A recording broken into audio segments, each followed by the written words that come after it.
reminder so that as we proceed with the remaining lectures on the clinical cases of Edelweiss, you are not going to make mistakes. Now, as I've said, anything that is new, there is a learning curve. So it is okay.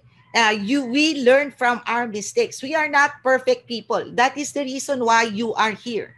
Now, number one is make sure you treat the main cause first. So if it has caries, remove the caries first.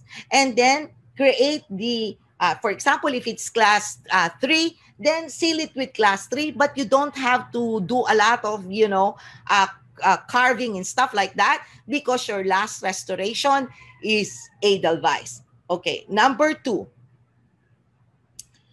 Again, do not forget to roll the composite and press it on Edelweiss. Now, the rolling of composite is not only best advised in when you are using Edelweiss. This is actually a good advice even in direct restoration. When you are doing direct restoration, 20 years ago when I studied in UIC, one of our professors always tell us to roll the composite. Why? Because it makes it more compact. Now, again, choose the right shade. As I've said, you don't have to complicate things. You can just use the enamel shade. But if you like to have a variety of change of shade, or the patient wants a change of shade, well, the dentin shade is normally the shade of the cervical third of the adjacent tooth, and the enamel shade is the shade of the incisal third of the adjacent tooth. Okay? So the next one is, as I've said, do it supragingival. Okay. Another thing is that this is my initial mistake when I was handling Edelweiss. I removed the contact in between of the tooth because that's what we are taught when we are dealing with porcelain. But this just resulted to more problems than solution.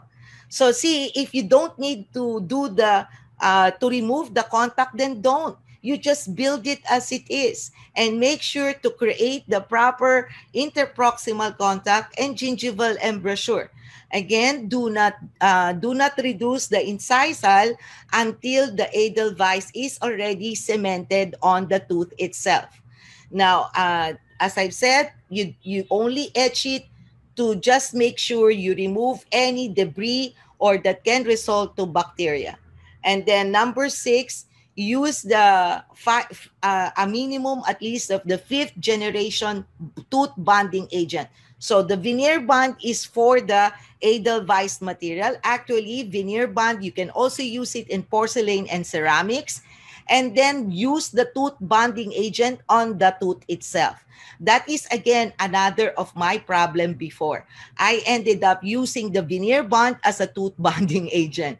Okay. Next is use a quality composite. If you are not going to use Edelweiss, then use, a nano hybrid composite. And then this is very critical.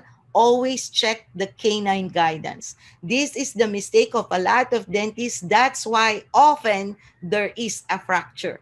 Okay, and that is not only because it is Edelweiss. We need to do canine guidance, check of overjet and overbite, and make sure the vertical dimension is also correct so that we have a longer and durable, successful restoration. And then, of course, we have to remove all premature contacts. Again, this is basic reminder for all restoration.